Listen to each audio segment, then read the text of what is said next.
Hello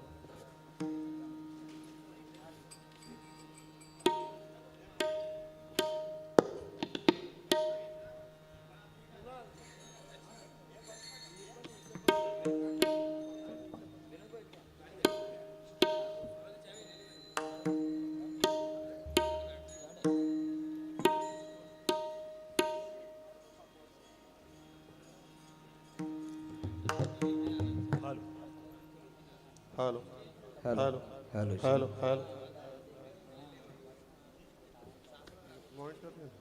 hello hello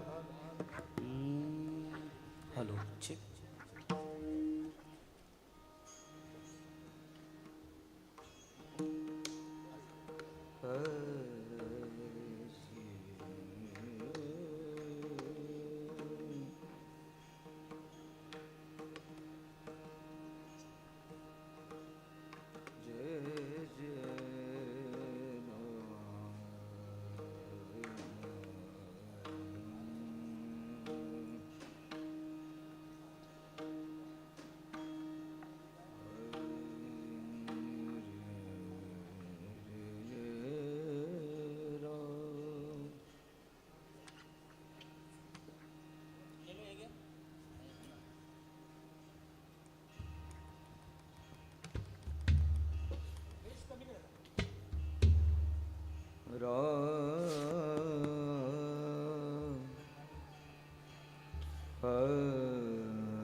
Hari जय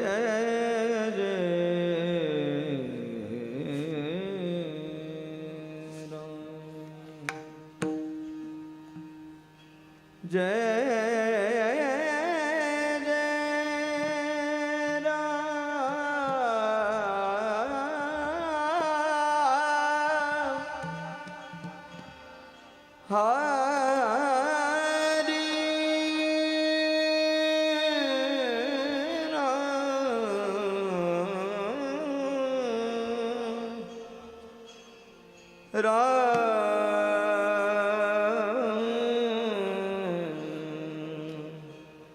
Ram Krishna Hare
hello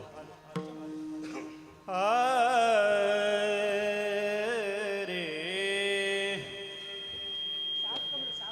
hello check hello hello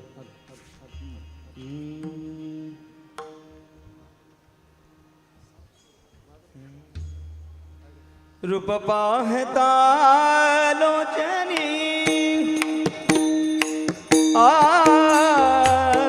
रूप पाहता लोचनी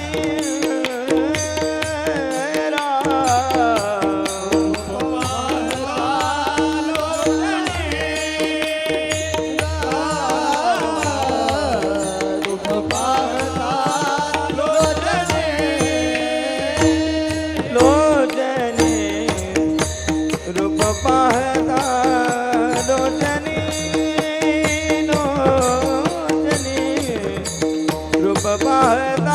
लोचनी पाहता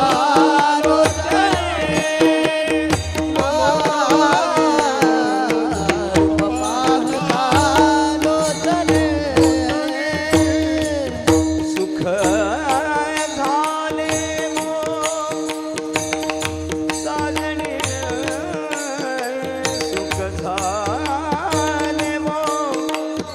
साजनी राम तुहा विठ्ठल बलवा बलवा तुहा विठ्ठल बलवा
म्हणून विठ्ठली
सर्व सुखाचे आगर सर्व माझे आगर सर्व सुखाचे आगर बाबल कुमारे विवर बाबल कुमारे विवर बाबल कुमारे बाबल कुमारे सोहा विठ्ठल बलवा सोहा विठ्ठल बलवा तो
श्री गुरु सारिखा असता पाठी राखा गुरु सारिखा असता पाठी राखा श्री गुरु सारिखा असता पाठी राखा गुरु सारिखा असता पाठी राखा इतरांचा लेखा कोण करे इतरांचा लेखा कोण करे इतरांचा लेखा कोण करे राजयाची कांता काय भीक मागी राजयाची कांता काय भीक मागे राजयाची कांता काय भीक मागी राजयाची कांता काय भीक मागे मनाची आरोग्य सिद्धी पावे मनाची आरोग्य सिद्धी पावे मनाची आरोग्य सिद्धी पावे पदरू तळवटे जो कोणी बैसला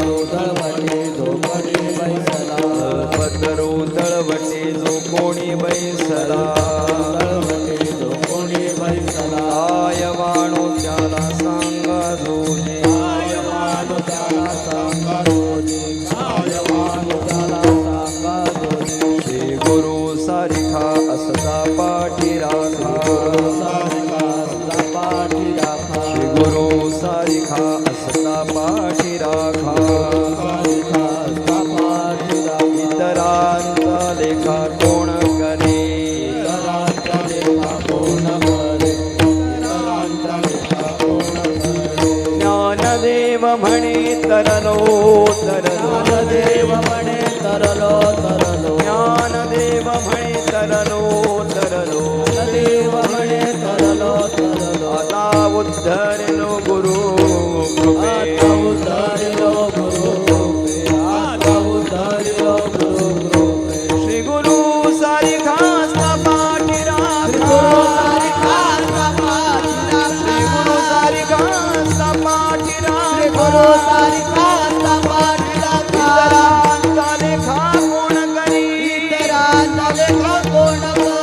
इतरांचा लेखा कोण करी विठोबा रखो माझे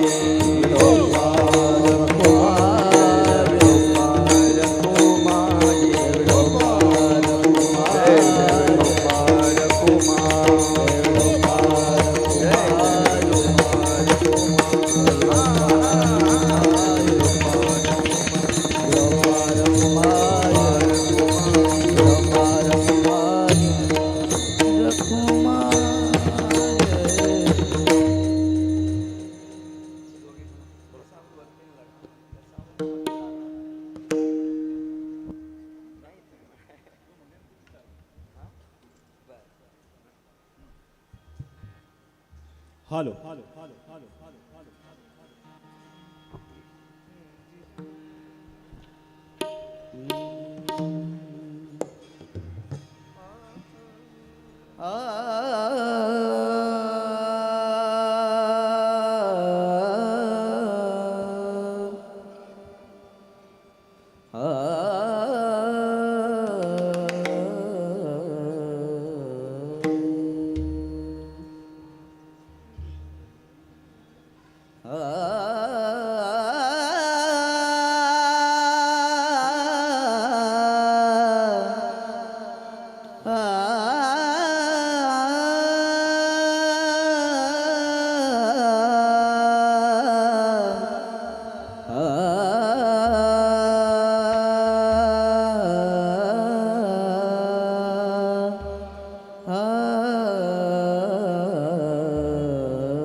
श्री गुरु सारी खास्ता पाठी राखा श्री गुरु सारी खास्ता पाठी राखा श्री गुरु सारी खास्ता पाठी राखा श्री गुरु सारी खास्ता पाठी राखा श्री गुरु सारी खास्ता पाठी राखा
हनुमान की जय गुरुनाथ महाराज की जय विठला विठला विठला विठला विठला विठला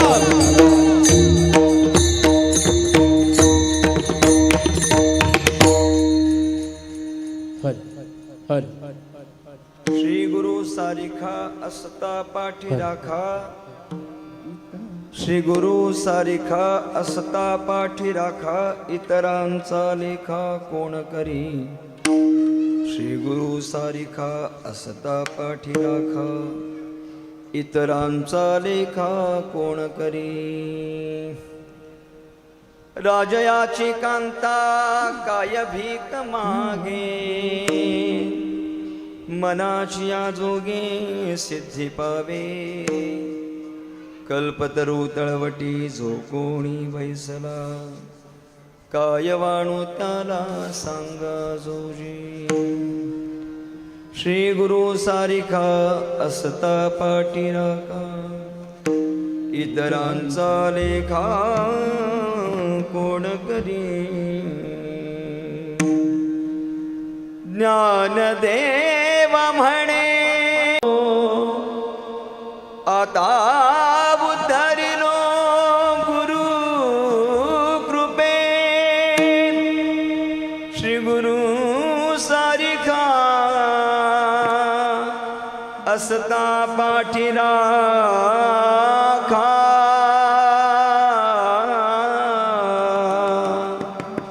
इतरांचा लेखा कोण करी समचरण सरोजं सान्द्रनीलाम्बुदाभं जगननिहितपानिं मण्डनं मण्डलानां तरुणतुलसीमाला कन्धरं कञ्जनेत्रं सदयधवलहासं विठ्ठलं चिन्तयामि पाण्डुरङ्गाकारु प्रथम नमना पाण्डुरङ्गाकारु प्रथम नमना दुसरे चरणा संतांच्या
दास तुका बाबाजी सद्गुरु दास तुका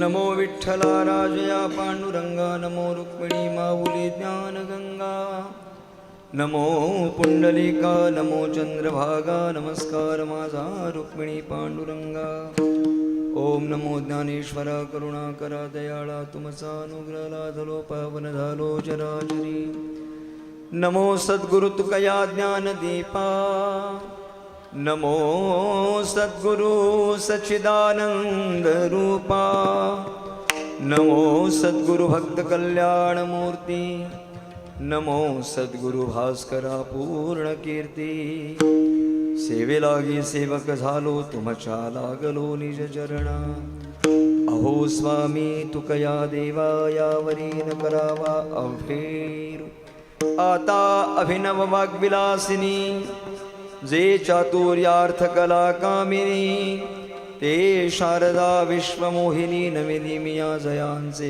केल्या स्मरण होय सकळ विद्यांचे अधिकरण तिची वंदू श्री चरण श्री गुरूंचे ते नमस्कारून आता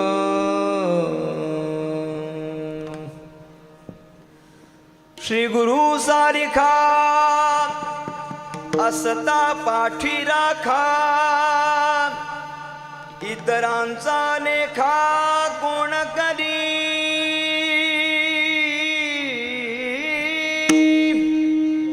श्री गुरु सारिखा असता पाठी राखा इतरांचा लेखा कोण करी अखिल गुण निधान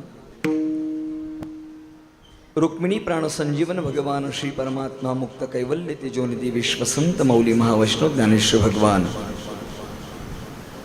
वैराग्यमूर्ती जगदोद्धारक जगद्गुरु श्री संत तुकाराम महाराज आदी सकल संतांच्या कृपेने धर्मदन समन्वित परमार्थ परायण ज्ञानवंत बुद्धिवंत प्रज्ञावंत बहुश्रुत श्रोत्यांच्या चरणी विनम्र अभिवादन करून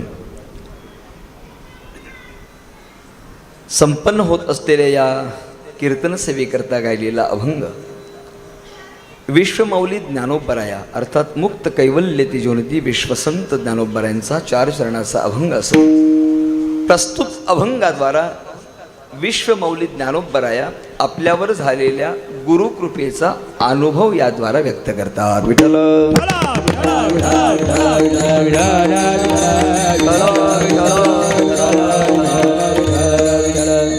प्रति महिन्याची संपन्न होत असणारी आजची ही एकादशी अर्थात आज आषाढ वद्य एकादशी जिला आपण कामिका एकादशी असं म्हणतो आणि म्हणून भगवान श्री रुक्मिणी प्राण संजीवन परमात्मा अर्थात विठ्ठल रुक्मिणीच्या या पवित्र मंदिरासमोर प्रति महिन्याची ही एकादशी आज माझ्या वाट्याला सन्माननीय श्री प्रवीणजी रघुनाथ फडके आणि श्रीमान पंकजी रघुनाथ फडके तथा समस्त फडके परिवार आणि या संपूर्ण कार्यक्रमाचे आयोजक आपल्या सगळ्यांच्या अनुमतीने त्यांच्या यजमानपदातून आणि आपल्या सगळ्यांच्या अनुमतीने आज आपण ज्यांचा गुरुपूजन सोहळा या ठिकाणी संपन्न केला दिवसभर आपण त्या नामचिंतनामध्ये आणि गुरुपूजनामध्ये होतो असे रायगड भूषण कलारत्न पुरस्कार प्राप्त आदरणीय श्री मधुकरजी धोंगडे बुवांनी मला फोनद्वारा संपर्क केला. खरं तर दुग्ध शर्करा योग माझ्यासाठी होता कारण पत्रिकेद्वारा याचं निमंत्रण गुरुपूजन सोहळ्याचं मला होतं आणि पूजन सोहळ्यासाठी मला येणंच होतं. त्यातल्या त्यात बुवांनी औचित्याने एका दगडात 2 पक्षी मारणं ज्याला म्हणतो आपण अशा पद्धतीचा योग जुळून आणला आणि बुवांनी मला फोन केला. म्हणाले या दिवशी आपल्याला एक सेवा करायची आहे आणि त्याच दिवशी आपला गुरुपूजन सोहळा आहे. खरं तर गुरुपूजन सोहळ्याला यायचंच होतं. बऱ्याच जणांनी विचार केला असता हा महाराज सकाळपासून इथं आला आहे हा 7 ते 9ची सेवाने दुपारीच यांचं आगमन इथं झालं आहे नेमकं कारण तरी काय. खरं तर आजच्या या पवित्र दिनी नामचिंतनात जर सेवा काळ जात असेल तर याच्यापेक्षा सद्भाग्य कोणतं आहे. आणि मला असं वाटतं की 365 मधला एक दिवस जर बुवांसाठी दिला तर काय बिघडलं. ज्यांनी आपलं आयुष्य सगळ्या तरुणांकरता रायगड जिल्ह्यामध्ये ठाणे जिल्ह्यामधील सर्व तरुणांकरता खर्ची घालत असतील तर मला वाटतं आपल्या जीवनातला एक दिवस आपण बुवांसाठी दिला तर काही वावगं ठरणार नाही. आणि म्हणून ही सेवा या ठिकाणी स्वीकारली. इथे आल्यानंतर खूप आनंद झाला. खरं तर इथे अनेक वेळा कीर्तन सेवेच्या निमित्ताने येणं झालं आहे. आदरणीय अनंत दादा असतील दिलीप दादा असतील या मंडळींच्या माध्यमातून इथे येणं झालं आहे. श्री महाराजांची कथा असेल आणि त्या कथेच्या निमित्ताने पण येणं झालं आहे. जसं मगाशी बुवा म्हणाले मी सहज म्हणालो बुवा थोडे थकले असाल म्हणजे इथे थकायचा प्रश्नच नाही, इथे एक वेगळी ऊर्जा मिळत असते. आणि वस्तुस्थिती आहे, या प्रशस्त प्रांगणामध्ये आल्यानंतर त्याचं कारण काय? मंदिरामध्ये आपल्याला अनेक वेळा आपण वाचन केलं आहे, मंगलता, दिव्यता आणि रम्यता मिळतेच. पण आता सद्यस्थितीला सगळ्याच मंदिरात ती भेटते असं नाही विकास दादा. हो, काही काही ठिकाणी मंदिर ही अड्डे पण झालेले आहेत. पण इथे निष्ठा आहे, या मंदिरामध्ये निष्ठा आहे, या मंदिरामध्ये श्रद्धा आहे आणि या मंदिरामध्ये समर्पण आहे. आणि म्हणून या सगळ्या गोष्टींचं या ठिकाणी आपल्याला सादरीकरण, ऐक्य मिळत असल्या कारणामुळं इथे आपण आल्यानंतर आपल्या जीवनामध्ये एक वेगळी ऊर्जा निर्माण होते. आणि म्हणून इथे आल्यानंतर तो आनंद उपभोगायला मिळाला. आणि मग सकाळपासून बुवांचे गुरुपूजनाचे सगळे सोहळे पाहिले आणि फार आनंद वाटला महाराज, खूप आनंद वाटला की आपल्यावर जीवापाड प्रेम करणारं हे व्यक्तित्व, आपण ज्याच्यावर जीवापाड प्रेम करतो असं व्यक्तित्व, त्याचा हा एवढा मोठा सोहळा पाहताना खूप आनंद झाला. खरं तर बुवांच्या बाबतीत बोलत असताना मी मगाशी खूप काही बोलू शकत होतो, पण भजनानंदी असलेली सगळी मंडळी भजनाचा खूप आनंद घेत होते, त्यामुळे तो आगाऊपणा मी टाळला. आणि बोलायचं खूप होतं, नंतर विचार केला 2 तास आपल्याच हक्काचे आहेत, आपण त्याच्यात जेवढं काही बोलता येईल तेवढं आपण बोलण्याचा प्रयत्न करू. खरं तर बोलत असताना खूप बोलता येईल. आज विश्वाची माऊली आपल्या सख्याला, आपल्या जीवलगाला, आपल्या पांडुरंगाला भेटून आज आपल्या पुन्हा आळंदी क्षेत्रामध्ये आलेली आहे. खरं तर आज आळंदी क्षेत्रातलं वातावरण पाहिलं असेल तर त्या आळंदी क्षेत्रामध्ये जो आनंद सोहळा आहे, जगद्गुरु तुकोबांची परिभाषा जर बोलायची झाली तर हा सुख सोहळा स्वर्गी नाही, अशी स्थिती सद्य परिस्थितीमध्ये आनंदित आहे. कारण अखिल विश्व ज्या माऊलींच्या भेटी करता आतुर झाले, ती विश्वाची माऊली आपल्या सख्याला, आपल्या जीवलगाला भेट देऊन पंढरपूरची वारी संपन्न करून आज आपल्या आळंदी क्षेत्री ती परतलेली आहे. येथे आल्यानंतर मला असं वाटतं की विश्वातली अनेक मंडळी जर आळंदीत तो सोहळा अनुभवत असतील तर आम्ही अभागी म्हणता येणार नाही. कदाचित आमचं आळंदीला जरी जाणं झालं नसलं तरी तो सोहळा आम्ही आज इथे अनुभवला. जो आज आळंदीला उत्सव सुरू आहे तोच उत्सव आज बुवांच्या गुरुपूजन सोहळ्याच्या निमित्ताने इथे आम्हाला अनुभवायला मिळाला. मला वाटते निश्चित हा सुख सोहळा स्वर्गी नाही याची प्रचिती आपल्याला इथे पण आली, हा आनंद आपल्याला इथेही उपभोगायला मिळाला. आता बुवांचं कर्तृत्व काय आहे, बुवांचं शिकवणं कसं आहे, बुवांचं त्याच्या बाबतीत असलेलं ज्ञान किती आहे, याचा तपशील मी करावा आणि त्याचा तुलनात्मक विचार मी इथे मांडावा एवढा माझा मोठा अधिकार नाही. आणि ज्याला सख्यत्वाने स्वीकारलंय त्याचा तुलनात्मक विचार कधी करता येत नाही. बुवांचं नाव किती मोठं आहे याचे सर्वजण तुम्ही साक्षी आहात. दिवसभर थकलेली पोरं आता पण थांबलेत नाही का, दिवसभर थकलेली आहे ती सगळी. बरं, आजच्या दिवसाकरता नाही, या कार्यक्रमाची संपूर्ण रूपरेषा तयार करण्यापासून हा सोहळा यशस्वीरित्या पार करण्यासाठी ज्यांनी आपलं सर्वस्व इथे दिलेलं आहे अशी सगळीच मंडळी आहेत. हे बुवांवरचं प्रेम आहे. मग अशी तालमणी पंडित प्रतापरावजी पाटील असं म्हणाले, नाना असं म्हटलं इथे की, म्हणजे मी एकेरी उल्लेख करणं योग्य नाही पण त्यांचं वाक्य सांगतो. ते म्हणाले मधुनी खूप काही कमवलं, बरोबर की नाही, हे त्यांचं वाक्य आहे. मी त्यांना एकेरी शब्दामध्ये उच्चारणं माझा अधिकार नाही, मी अत्यंत जिवलग त्यांचं सहकारी आहे. पण त्यांनी ते वाक्य वापरलं. मला असं वाटतं याच्यापेक्षा जीवनात दुसरी पोचपावतीच नको. याच्यापेक्षा जीवनात काय पाहिजे? आपल्या जीवनामध्ये आपण ज्यांच्याकडे अध्ययन करतोय त्या गुरु महाराजांना आपल्या शिष्याचं एवढं तोंड भरून कौतुक सगळ्या शिष्यांसमोर करावं, याच्यापेक्षा वेगळी शाबासकीची थाप नकोय. विश्वमाऊली ज्ञानोबा आहे त्या अधिकाराला प्राप्त होते, त्या अधिकाराला ते प्राप्त होते. प्रमाण सांगू, ज्ञानोबांबद्दल निवृत्तीनाथ बोलतात, अवज्ञा कधी केली नाही येणे, गुरु शिष्यपण सिद्धी सनेने.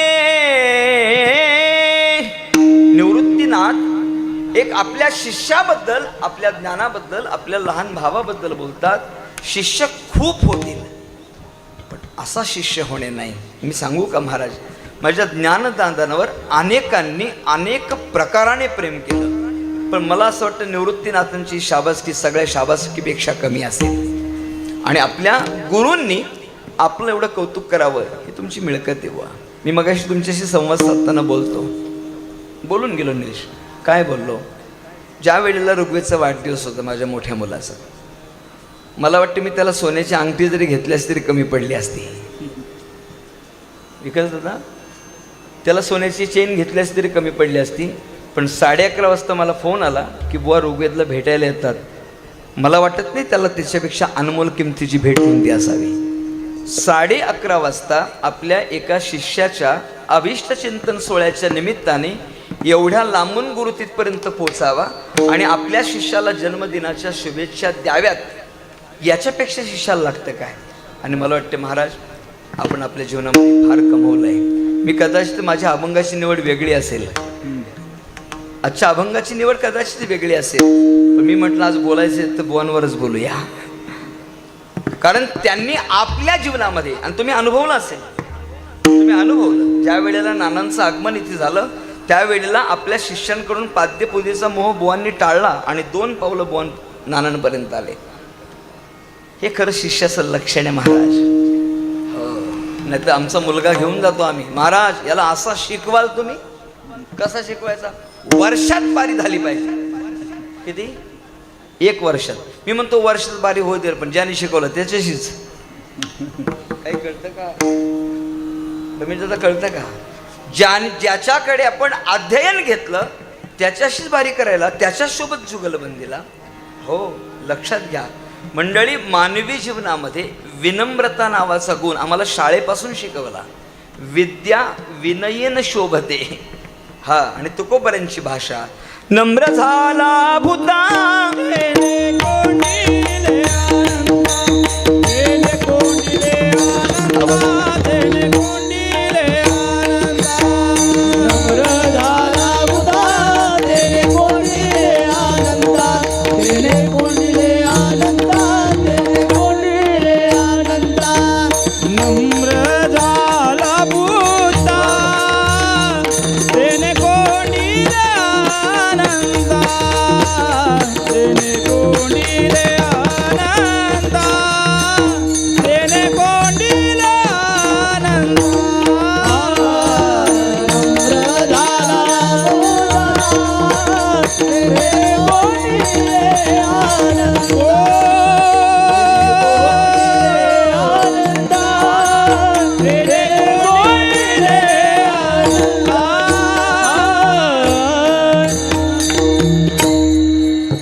तेने कोंडली आनंदा. परमार्थ करत असताना विनम्रता नावाचा सद्गुण जर अंगी बांधला ना तर मोठं व्हायला फार वेळ लागत नाही. आणि मला वाटते आपल्या बुवांकडे हा फार मोठा सद्गुण बुवांनी जोपासला आहे. प्रत्येक विद्यार्थ्यांसोबत, आपल्या जवळ येणाऱ्या व्यक्तीसोबत त्यांनी फार प्रेमाचं नातं जोपासलं. आणि म्हणून केवळ ठाणे रायगडचे विचार नाही तर संपूर्ण महाराष्ट्रभर बुवांची कीर्ती आज आपल्याला पाहायला मिळते. आपल्या सहवासात असलेलं हे व्यक्तित्व एवढ्या मोठ्या पदावर जाऊन पोचणं हे आपल्याकरता फार मोठी एक कौतुकाची बाब आहे. आणि म्हणून दिवसभरामध्ये हा बुवांचा सगळा सोहळा पाहिला आणि मला फार आनंद झाला. मी बराच वेळ, जवळजवळ 4 ते 5 तासापेक्षा अधिक इथे भजनं श्रवण केली. आनंद, आम्ही सोबतच होतो, त्याच्यापेक्षा अधिक वेळ या ठिकाणी ऐकलं आणि मला फार चांगलं वाटलं. कारण चिंतनेसर येतो धन्य धन्य काळ. भगवान परमात्म्याच्या चिंतनात जर माझा काळ या ठिकाणी जर जात असेल तर मला वाटते आज बुवा तुम्हाला द्यावेत तेवढे धन्यवाद कमी आहेत. कारण या सेवेच्या निमित्ताने आपण मला या ठिकाणी बोलावलं आणि हा संपूर्ण सोहळा माझ्या सख्याचा जीवलगाचा मला पाहायला मिळाला, याचा मला आनंद आहे. आणि म्हणून संपूर्ण दिवसभराच्या या कार्यक्रमाच्या अनुषंगाने हा ज्ञानोबरायांचा अभंग मी सेवेकरता गायला.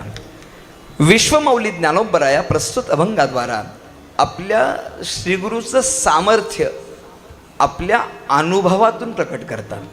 हे वाक्य लक्षात घ्या. श्रीगुरूचं सामर्थ्य प्रकट करण्याकरता आपल्याजवळ त्याचा अनुभव असणं खूप महत्त्वाचं आहे. अनुवाद करणं हे कदाचित सोपं जाईल, पण अनुभवातून ते ज्ञान आकलन करणं हे सगळ्यात कठीण आहे. अनुवाद करणं म्हणजे काय? सरळ सरळ कॉपी करणं. सरळ सरळ कॉपी करणं म्हणजे आपण कदाचित अनुवाद हा शब्द आपल्याला मराठीतला लक्षात घ्यायचा असेल तर एखादा तेलुगू पिक्चर हिंदीमध्ये त्याचं डबिंग करणं, हो की नाही, तो अनुवाद करणं. म्हणजे आपण आपल्या गुरु महाराजांसारखं दिसावं याकरता अनेकांचे प्रयत्न असतील. माझं वाक्य लक्षात आलं तर बघा, दिसण्याकरता, हो की नाही, बऱ्याच जणांचे प्रयत्न असतील. हे मी टीकात्मक बोलत नाही बरं, मी कौतुकास्पद बोलतो. माझं वाक्य नीट आहे का? पण तुमचे सगळ्यांचे केस पाहिले की मला जेलस फील होतं. तर माझे गेले ना, पण तुमचे सगळ्यांचे पाहिले की मला फार बरं वाटतं. असं वाटतं तुमचे थोडे थोडे इथं लावावेत. हो, आज नानांपासून ही संपूर्ण परंपरा. पण मी सांगू का, जेवढा तुम्ही हा एक लौकिकात्मक भाग घेतला तेवढाच कलात्मक भाग तुम्ही तुमच्या जीवनामध्ये अंगीकारला. आज आपण आपल्या गुरूंच्या पाया पडतोच पडतो, पण आपल्या गुरूंच्या तुलनेतला एखादा अधिकारी जर इथे आला तर मी तुम्हाला पाया पडताना पाहिलं, हा सद्गुण आहे तुमचा, हा तुमचा सद्गुण आहे आणि तो सद्गुण आपण अंगीकारला पाहिजे. राजांकडे पाहिलं तर राजांसारखी केस असावीत, राजांसारखी दाढी असावी, राजांसारखी चंद्रकोर असावी, राजांसारखं रुद्राक्ष कुंडल हात, हे सगळं बरोबर आहे हो. पण राजांसारखं दिसणं जितकं महत्त्वाचं आहे तेवढं राजांसारखं असणं एखादा तरी सद्गुण असावा की नाही. अशीच मुची माता सती सुंदर रूपवती, आम्ही देखील सुंदर असतो वदले छत्रपती. कल्याणच्या सुभेदाराची सून नजराणा म्हणून ज्यांच्या दारात पेश केली त्या स्त्रीला राजांनी सेविका, दासी, पत्नी काही म्हणून ठेवता आलं असतं. पण अबला स्त्रीकडे पाहिलं आणि तिच्या सौंदर्याकडे पाहत राजांनी सांगितलं, तुम्ही खूपच सुंदर आहात, फार सुंदर आहात तुम्ही. सेवकांना असं वाटलं राजे जे अर्थी कौतुक करतात त्या अर्थी राजांना नजरांना आवडलाय, आपल्याला नशीब काहीतरी मिळेल. पण खरं सांगू का, तुम्ही इतक्या सुंदर आहात, फक्त अपेक्षा इतकीच होती की आमची आई तुमच्या इतकी सुंदर असली पाहिजे होती. याचा अर्थ काय, समोर असलेल्या एका स्त्रीला राजांना माऊलीच्या सन्मानानं तिचा सन्मान केला. महाराज, सांगायचा मुद्दा नीट ऐका. छत्रपती शिवाजी महाराजांसारखी दाढी ठेवत असेल आणि बाजारातून शिटी मारत जात असेल तर हा अनुवाद कामाचा नाही. त्यांच्यासारखं दिसणं महत्वाचं नाही, त्यांच्यासारखं असणं महत्वाचं आहे. विश्वमौली ज्ञानोबराया या अभंगाद्वारा अनुवाद करत नाही, कोणीतरी सांगितलं म्हणून तसं म्हणत नाही, तर विश्वमौली ज्ञानोबराया आपल्या जीवनातला अनुभव सांगतात. आणि एक लक्षात ठेवा, अनुभव हा व्यावहारिक जीवनामध्ये एक सगळ्यात श्रेष्ठ मानलाय. पुस्तकी ज्ञानाने तुम्ही जे काही प्राप्त कराल, आज आम्ही शाळेमध्ये पाहतो, आता गुरुपौर्णिमा झाली की नाही, व्यासपौर्णिमा, आणि मग व्यासपौर्णिमाला सगळी मुलं आली शाळेतली आणि मग प्रत्येकाला भाषणं दिली होती. आम्ही व्यासपीठावर बसलेलो होतो. मग शाळेतली मुलं आली. आता शाळेतल्या मुलांची भाषणं कशी तुम्हाला सगळ्यांना माहिती आहे, पहिल्यांदा हाताची घडी असते, खूप घाबरलेली असतात. आपलं पण तेच होतं शाळेत असताना. आणि मग ते स्थिर नाहीत, जणू काही त्यांना स्प्रिंगची ती चावी दिली आणि ते फिरत राहतात. अध्यक्ष महाशय, पूज्य गुरुजन वर्ग आणि इथे जमलेल्या माझ्या बाळमित्रांनो, ही त्यांची सुरुवात आहे. आज मी तुम्हाला गुरुपौर्णिमेबद्दल जे 2 शब्द सांगणार आहेत ते तुम्ही आपण शांत चित्ताने ऐकावेत अशी माझी नम्रतेची विनंती आहे. आणि मग तो वरती बघणार, कारण तो घाबरलाय ना, तो घाबरलेला आहे. मग त्याच्या भाषणाची सुरुवात होते. तो असं म्हणतो की ज्या वेळेला मी जन्माला आलो त्यावेळेला माझी आई आणि माझे वडील गुरु झाले. मग त्यांचा अनुभव त्यांनी सांगितला. मग ते गुरु झाल्यानंतर मला त्यांनी शाळेत दाखल केलं. शाळेत दाखल केल्यानंतर मग अंगणवाडीच्या बाई माझ्या गुरु झाल्या. आणि मग त्यांनी मला सगळं शिकवलं. काय शिकवलं? ए फॉर ॲपल शिकवला. मग अ कसा काढायचा? त्या म्हणाले, निलेश आधी 2 भोपळे काढ. 2 शून्य काढली, आडवी रेष दिली, उभी रेष दिली, वरती एक आडवी रेष दिली आणि ते 2 भोपळे पुसले. त्याचं पोट फाडलं मी आणि मग तो अ तयार झाला. तो अ गिरवायला लागलो, मला अ काढायला लागला. हे अंगणवाडीतल्या बाईंनी मला शिकवलं, त्या माझ्या गुरु झाल्या.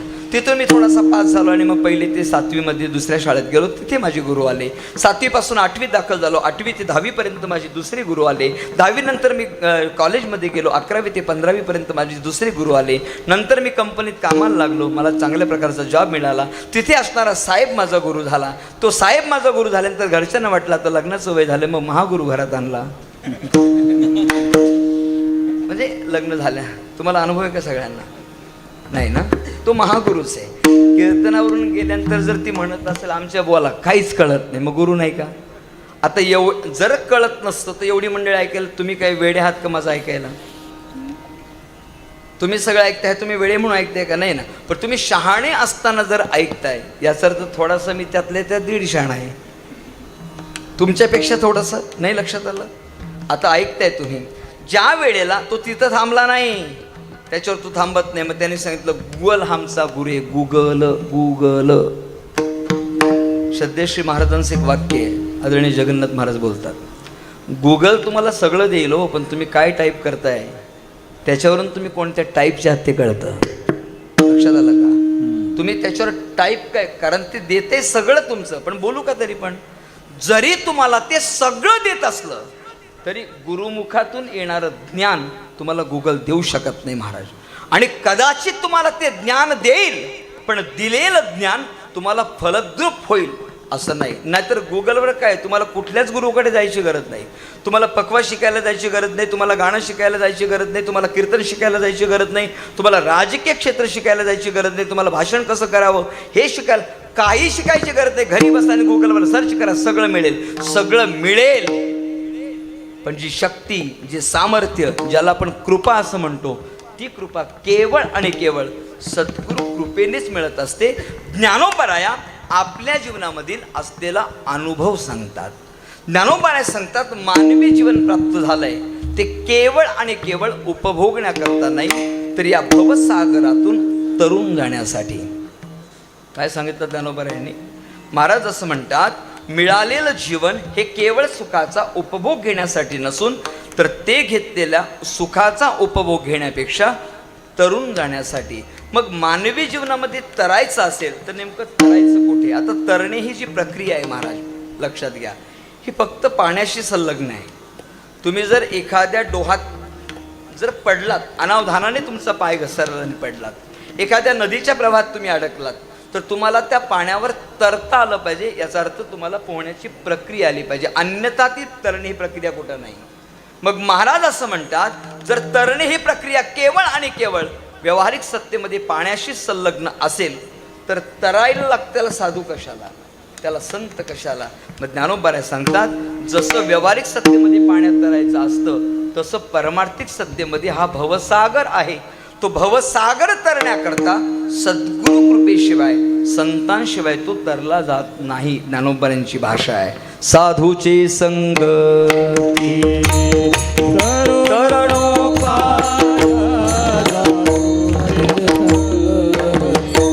तरण पाये साधूची संगती, तरण पाये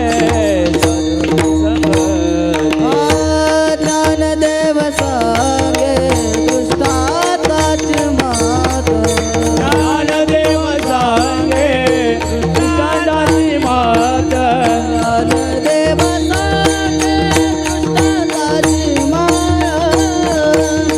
सांगे दृष्टांताची मात, ज्ञानदेव सांगे दृष्टांताची मात, ज्ञानदेव सांगे दृष्टांताची मात. साधूचे संगती तरणोपाय, साधूचे संगती धरलो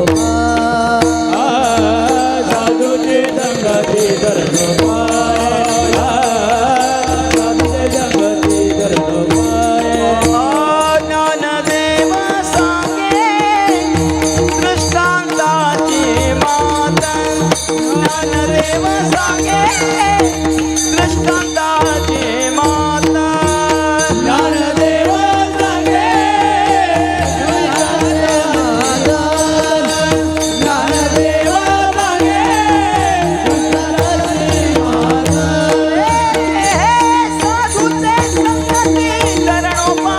तरणोपाय, साधूचे संगती धरणो पाय, साधूचे संगती धरणो पाय, साधूची संगती धरणो पाय.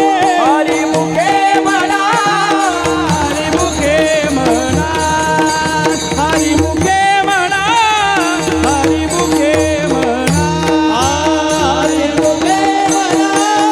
हरिमुखे म्हणा, हरिमुखे म्हणा, हरिमुखे म्हणा, हरिमुखे म्हणा, हरिमुखे म्हणा.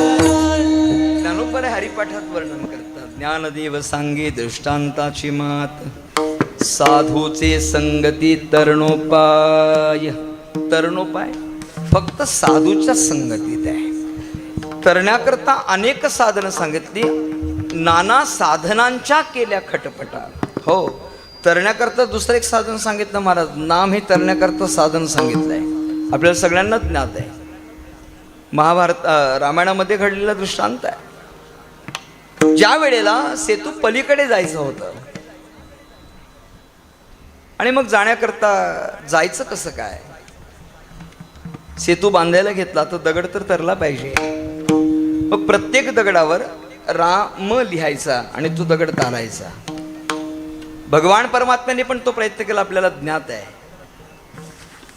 दगड तारला, राम लिहिला की तो दगड तरायचा. परमात्म्याने असा विचार केला, जर माझ्या नावात एवढी ताकद असेल तर माझ्यात किती ताकद आहे, किती मोठी ताकद असेल. भगवंताने विचार केला, बघूया तर खरं, आपण प्रयत्न करून बघू. एकटेच आले होते, जिथे फजिती होण्याची शक्यता, एकटंच जावं, सोबत कोणी नेऊ नये. एकटेच गेले प्रभू. आणि मग गेल्यानंतर भगवान परमात्म्याने विचार केला, एखादा दगड पाण्यात टाकून बघावं तरतो का. टाकला परमात्म्याने, तरला नाही. भगवंताला असं वाटलं कदाचित दगड मोठा असेल म्हणून तरला नसेल, वजन जास्त असेल, त्याच्यापेक्षा छोटा घेऊन पाहू. भगवंताने त्याच्यापेक्षा लहान दगड घेतला, तो टाकला, तोही बुडाला. त्याला असं वाटलं याचंही वजन जास्त असेल. पुन्हा त्याच्यापेक्षा अधिक छोटा घेतला, तोही दगड टाकला, पण तोही तरीना, तोही थेट तळाला गेला. आणि सगळं पाहिलं आणि मागून टाळीचा आवाज आला. मागे बघितलं तर हनुमंतराय मागे उभे होते. सांगितलं, हनुमंत केव्हा आलास? म्हणजे पहिल्याच दगडाला आलो. जो तळाला गेला ना तेव्हाच मी आलो. म्हणजे सांगू नको बरं का कोणाला. म्हणजे नाही सांगणार, काळजी करू नका. फक्त प्रश्न असा पडलाय, हा उपद्व्याप सांगितला कोणी, हे करायचं कशा करता? म्हणजे काही नाही रे, जर माझ्या नावाने दगड तरत असेल तर माझ्यातून का तरणार नाही? हनुमंतराने उत्तर दिलं, म्हणे प्रभू, अहो तुमच्या नावाने दगड तरेल यात नवल काय? हा, तुमच्या नावाने ज्याने नाम घेतलं तो तर तरेलच. पण महाराज म्हणतात, उदकी तारिले पाषाण आणि मुक्त केले राक्षसा. काय गंमत आहे बघा. उदकी तारिले पाषाण, अरे पाषाण तरेल यात नवल काय?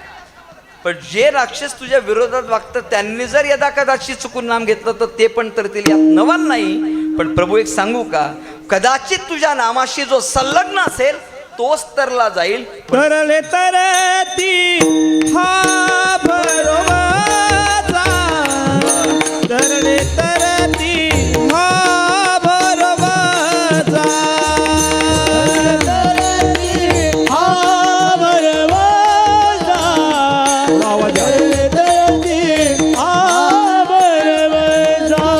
हो तरले तरती हा भरवाचा, तरले तरती हा भरवाचा, तरले तरती हा भरवाचा,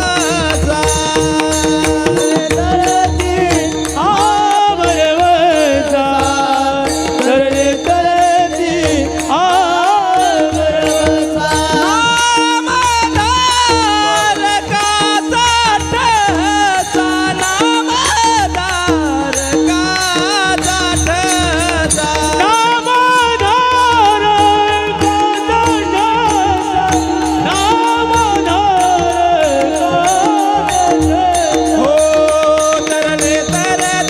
हा भरवाचा.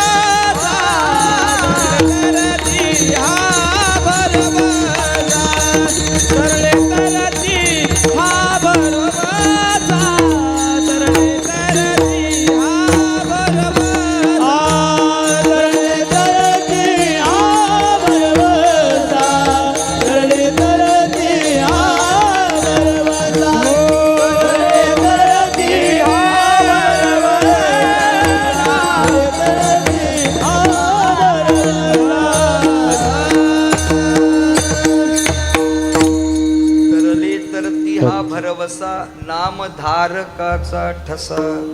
प्रभूला उत्तर दिलं, म्हणे प्रभू राम नामाने तरतील यात नवल काय? अहो साधा विषय आहे. तुमच्या सोबत जो राहील, तुमच्या नामाला धरून जो राहील तोच तरीला. तर तुम्हीच त्याला सोडलं तर तरण्याची अपेक्षा कशी काय करता? नाही का? जो नाम साधनेपासून लांब गेला तो तरू शकत नाही. आता तुम्हीच त्याला सोडल्यानंतर तुम्ही त्याच्याकडनं तरण्याची अपेक्षा काय करता? चिंतनाचा मुद्दा ऐका. भगवान परमात्म्याचं नाम हे तारण्याकरता साधन आहे. तसं ज्ञानोबाऱ्या सांगतात, मानवी जीवनामध्ये जर तरायचं असेल तर संतांच्या संगतीत राहिलो तर तरण्याची शक्यता आहे, अन्यथा नाही. ज्ञानदेव म्हणे तरलो तरलो. आता तरायचं कुठे? महाराज असं म्हणतात, मानवी जीवनामध्ये सगळ्यात दुःखदायी काय असेल तर तो भवसागर आहे. सोडिताही न सुटे हा संसार, हा सुटत नाही महाराज. आणि असा असणारा संसार सोडण्याकरता जर सामर्थ्यवान कोणी असेल तर ते सद्गुरू आहेत. म्हणून ज्ञानोबरायांनी या अभंगाच्या अनुषंगाने बघा, ज्ञानोबरांची ज्ञानेश्वरी पहा. हो, ज्ञानोबरांसारखं ज्ञानी होणे नाही महाराज. किती कौतुक करावं ज्ञानोबरांचं. विश्वाच्या मालकानं ज्ञानोबरांचं कौतुक केलं. विश्वाच्या मालकानं सगळ्या संतांनी केले. ज्ञानाचा सागर सखा माझा ज्ञानेश्वर, कौतुक आहे ज्ञानोबरांचं. कृपाळू उदार माझा ज्ञानेश्वर, नाथबाबा बोलतात. प्रत्येकाने कौतुक केलंय. नाथबाबांची ज्ञानेश्वरीतील शेवटच्या अवयवाचा नमो ज्ञानेश्वरा निष्कलंका जयाची गीतेची वाचिता टीका ज्ञान होय लोका अतिभाविका ग्रंथार्थिया. एवढ्यात नाही महाराज, विश्वाचा मालक ज्यांचं कौतुक करतोय. देव म्हणती रुक्मिणी हा एकच योगी देखिला नयनी. भगवान परमात्मा रडत होते, डोळ्यातून पाणी होतं, निराश होते. रुक्मिणी मातेने विचारलं, प्रभू काय झालं बरं? म्हणजे काही नाही रुक्मिणी, ज्ञानाचा वियोग सहन होत नाही. अहो याच्या आधी कमी महात्मे गेले का? मग त्यांचा कधी वियोग नाही झाला? अगं रुक्मिणी सांगू का, योगी ज्ञानी जपी तपी खूप झाले, पण जे गा ज्ञान संजीवनी जाणतरे लोक्याशी, असा ज्ञानोबरांसारखा योगी होणं शक्य नाही. त्या ज्ञानोबरांचं कौतुक करत असताना अनेकांनी कौतुक केलं. उपजताची ज्ञानी हे वर्म जाणोनी आले लोटांगणी चांगदेव. ज्या ज्ञानोबरांचं कौतुक करत असताना संतांनी केलं, विश्वाच्या मालकानं केलं, ते ज्ञानोबऱ्या म्हणतात यातलं माझं काहीच नाही. हे सगळं मी सांगितलं ना, किंबहुना तुमचे केले धर्म कीर्तन हे सिद्धीसलेले येत माझे जीवरले पायिक. पण अरे ज्ञाना तूच तर केलं ना. मी श्री गुरूंच्या मुखातून एक उदाहरण ऐकलं होतं. खरं तर चमत्कार करण्याचा विचार केला असता तर ज्ञानोबऱ्यांनी दिवसाला चमत्कार केले असते वेगवेगळे, पण चमत्कार नाही केले महाराज. आणि कदाचित ते आत्ता आम्हाला जमले असते तर, आत्ता जे ज्ञानोबरांनी चमत्कार केले ते जर आत्ता आम्हाला जमले असते तर, मी म्हणतो कीर्तनच करायची गरज लागली नसती.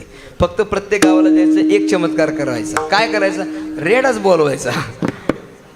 आता इथं माणसं बोलवणं कठीण झालं तर रेडा कधी बोलायचा, नाही का? हो, ज्ञानोबरायांना सांगितलं, ज्ञानोबरांनी चमत्कार केले महाराज.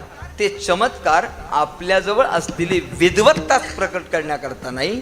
ज्ञानोबराय म्हणतात तोही माझा अधिकार नव्हता, पण ज्या वेळेला त्या ब्राह्मण सभेमध्ये आम्हाला उपस्थित केलं, त्यावेळेला आम्हाला असं सांगितलं गेलं की तोही ज्ञान असेल, त्याचंही नाव ज्ञान आहे, तुझंही नाव ज्ञान आहे. आणि तू जर आत्म्याच्या गोष्टी करत असशील तर त्याचा आत्मा आणि तुझा आत्मा एक आहे का?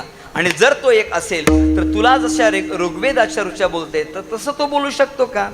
मग ज्ञानदादांनी निवृत्तीनाथांकडे पाहिलं आणि निवृत्तीनाथांनी होकार दिलं, म्हणजे बोलवता येऊ शकतात. मी श्रीगुरू महाराजांच्या मुखातून हे उदाहरण ऐकलं.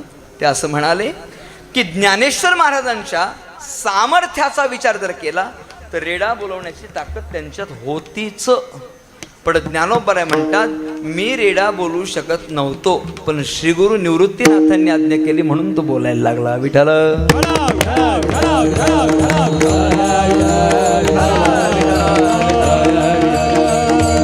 ज्यांच्यामध्ये कर्तुम आणि अन्यथा कर्तुम असं सामर्थ्य होतं, ते ज्ञानोबराया आपल्या जीवनामध्ये तरुणोपाय या स्थितीचा अनुभव प्राप्त झाल्यानंतर ते म्हणतात तारण्याची आणि तरण्याची स्थिती माझ्यात नव्हती, पण तरण्याचा अनुभव जर कुणामुळे आला असेल तर तो केवळ आणि केवळ माझ्या जीवनामध्ये गुरुकृपेमुळे मला प्राप्त झालं आणि मी तरुण गेलो. हा अनुभव ज्ञानोबरांनी प्रकट केला अभंगाच्या शेवटच्या चरणात. ज्ञानदेव म्हणे तरलो तरलो, ज्ञानदेव म्हणे तरलो तरलो, ज्ञानदेव म्हणे तरलो तरलो, ज्ञानदेव म्हणे तरलो तरलो, ज्ञानदेव म्हणे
ज्ञानदेव म्हणे तरलो तरलो, आता उद्धरलो गुरुकृपे.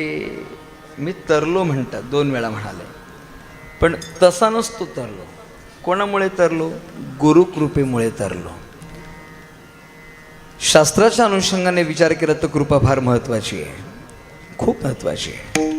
शास्त्र आम्हाला सांगतं की आपल्यावर देवकृपा व्हावी, आपल्यावर संत कृपा व्हावी, आपल्यावर ग्रंथ कृपा व्हावी आणि आपल्यावर आत्मकृपा व्हावी.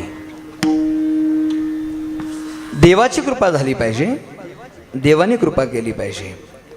मला वाटते भगवान परमात्म्याच्या समोर गेल्यानंतर बाकी काही मागायची गरजच नाही. काय मागायचं कारण? फक्त जा, त्याच्यासमोर उभे राहा, बस तो सगळं देणार आहे. पण जायची ताकद पाहिजे. आता आषाढवारीमध्ये एका महात्म्याचं कीर्तन झालं, होईन भिकारी पंढरीचा वारकरी, आणि अतिशय गोड चिंतन झालं. महाराज समारोपाचं भाषण करत असताना, त्यांचं आभार प्रदर्शन करत असताना बोलून गेलो. त्यांनी इतकं सुंदर चिंतन मांडलं की आपण आपल्याला जीवनामध्ये काही होण्याचं कारण नाही, आपण एक काम करूया. तुकोबाऱ्या सांगतात की मी भिकारी होईन आणि तुझा वारकरी होईन. आता कदाचित हा जर विचार आत्ताच्या युगातल्या प्रत्येकाला विचारला तर ते म्हणते त्याला मी वारकरी होऊ पण भिकारी नको. म्हणजे आता जर विचार केला तर प्रत्येकाला वारकरी व्हायला आवडेल, पण भिकारी व्हायला कोणाला आवडते? हा, कोणालाच आवडत नाही ना. महाराज, भिकारी होणं आणि पंढरीचा वारकरी होणं हे संतांच्या लेखी अभिप्रेत आहे. आणि म्हणून महाराज असं म्हणतात की मी भिकारी होईल आणि पंढरीचा वारकरी होईल. आता सद्यस्थितीला जर आपला विचार केला तर आपल्याला वारकरी व्हायला आवडेल पण भिकारी व्हायला आवडणार नाही. पण मी वाक्य बोलून जाऊ का? व वाक्य बोलून जातो. मी असं म्हणतो की तुम्ही वारकरी व्हा, देव तुम्हाला भिकारी कधीच करत नाही. आपण वारकरी तर व्हा ना, तुम्ही वारकरी व्हा, देव तुम्हाला कधी भिकारी करतच नाही. कारण कोणत्या आईला असं वाटतं आपला मुलगा भिकारी व्हावा? अरे विश्वाची माय आहे ती, विश्वाची माय. तो विश्वाचा मालक भगवान परमात्मा त्याच्या दारात येणाऱ्या कुठल्याही सांगू का, खटनट याव्याने शुद्ध होणे जावे, त्याची कृपा आहे महाराज. मी तर छातीडोकपणे सांगत असतो की पंढरपूरच्या वारीला जाणाऱ्या माणसाने सोबत काहीच नेऊ नका, काही न्यायचं नाही. काय न्यायचं सोबत? इथून आळंदीला जाईपर्यंत पैसे, पुन्हा पंढरपूरला पोचल्यानंतर पंढरपुरातून घरी येईपर्यंत पैसे. यायचं असेल तर, नसेल यायचं तर पैसे न्यायचा प्रश्नच येत नाही. पण समजा यायचं असेल तर तेवढे पैसे न्या, हंतरून न्या, वरती थोडंसं पांघरून न्या, 2 टायमाचे कपडे न्या. म्हणजे आज एक कपडा ड्रेस घालायचा, रात्री तो धुवायचा, दुसऱ्या दिवशी दुसरा घालायचा, एवढंच घेऊन जा. तुम्ही मला महाराज हे सगळं घेऊन जाऊ, पण अन्न, वस्त्र आणि निवारा या काळाच्या गरजा आहेत. समजा आम्ही वस्त्र घेऊन गेलो पण अन्नाचं काय? तुम्ही अन्नाची चिंता करूच नका, तुझी चिंता त्याशी सर्व आहे. फक्त तू काय करायचे? आवडीने भावे हरिनाम घेसी. तुला फक्त एकच करायचं, तू काहीच घेऊन जाऊ नको. मी तुम्हाला इथं निर्णयात्मक सांगतो महाराज, तुम्ही पंढरपूरच्या वारीला जाताना एवढंच घेऊन जा, पुढच्या वर्षी काहीच नेऊ नका. मी तुम्हाला विश्वासपूर्वक सांगतो, तुम्ही पंढरपूरला जाईपर्यंत उपवास राहत नाही. माझं वाक्य नीट ऐका. आणि यदा कदाचित जर तुम्ही तिथं जाऊन पण उपवास राहिले, मी श्रीमंत नाही, पण परमात्म्याला साक्ष ठेवून सांगतो तुम्हाला, मी आयुष्यभर सांभाळीन. जर तुम्ही पंढरपूरच्या वारीला गेल्यानंतर उपवाशी राहिला तर, फक्त तुम्ही जाताना भजनात जाणार तर तुम्ही भजीच्या टपरीवर भेटाल आणि म्हणाल की आम्हाला काही भेटलंच नाही. हा, नाहीतर अमृत तुल्य तिथूनच इकडे आलंय. हे जे आता इथं आलंय ना आपल्याकडे, त्याच्या छोट्या छोट्या टपऱ्या होत्या ना, हा, ते अमृत तुला इथंच आलंय, तिथून आलंय ते इथं. अरे तुम्ही भगवत चिंतनात जा महाराज. तुम्ही जर भगवत चिंतन करत करत गेलात ना तर एक भाविक तुमच्या समोर उभा राहील आणि तो सांगेल, माऊली आमच्याकडे थोडंसं अन्न शिल्लक आहे बरं, तुमच्या पोटाला जर भूक असेल तर सरा आमच्याकडे जेवायला. असं समजायचं.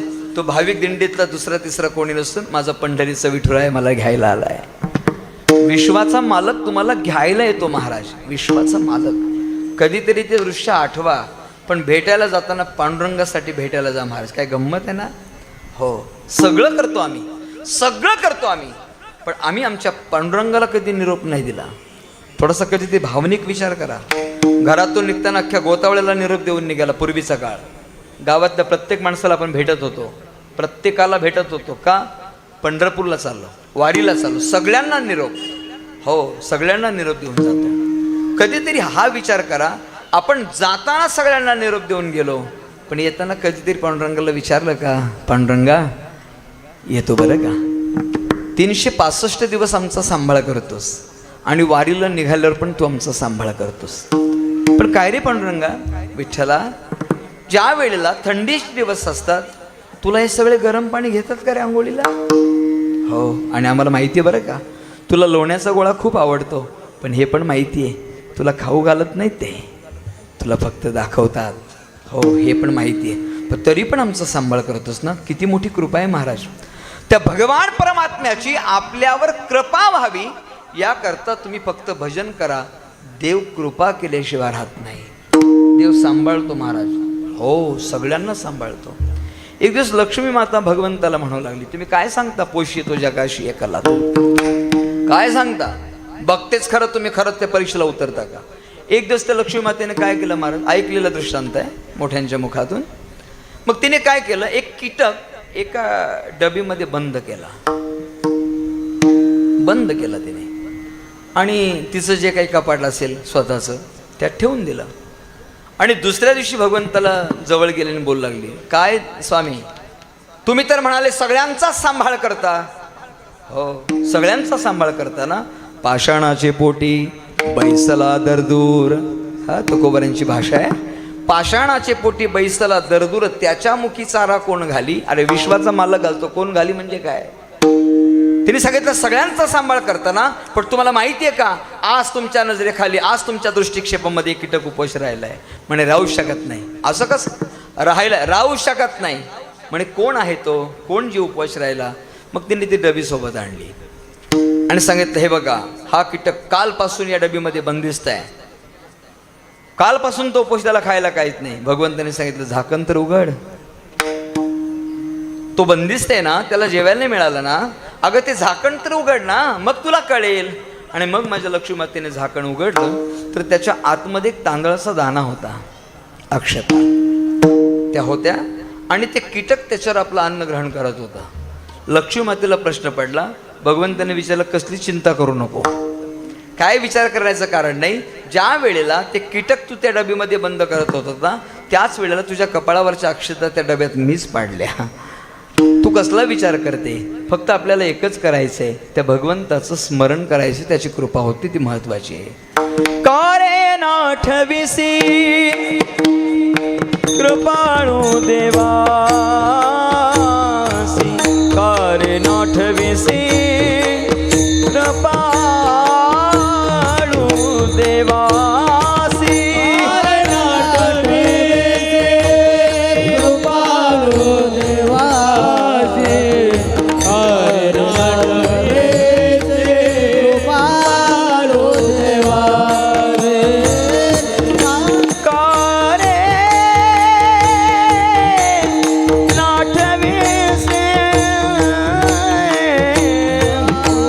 कृपाळू देवासी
कृपाळू देवासी अरे नाटवे दे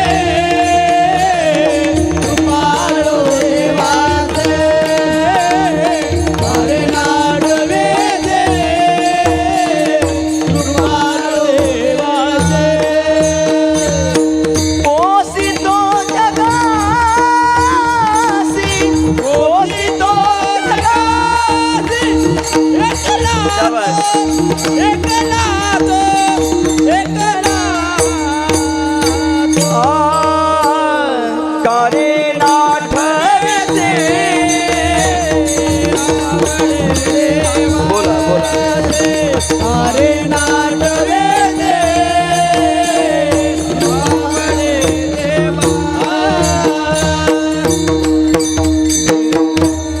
तुकोबारे प्रश्न करतात महाराज, का नाठविशी, का त्या भगवान परमात्म्याला आठवत नाही? का रे नाठविशी कृपाळू देवाशी. आपल्याला कृपा संपादन करायची महाराज ते देवाशी. त्याला काही लागत नाही, फक्त त्याचं भजन करा, त्याचं स्मरण करा. काय करतो तो परमात्मा? बाळा दुधा कोण करीतो उत्पत्ती, वाढवी श्रीपती सवे दोन्ही.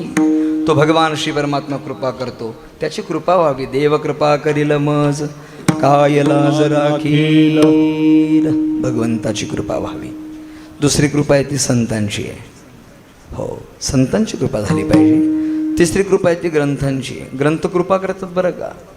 हो, श्री गुरु महाराज असं म्हणतात की नेहमी नित्यानं ज्ञानेश्वरीचं पारायण केलं पाहिजे.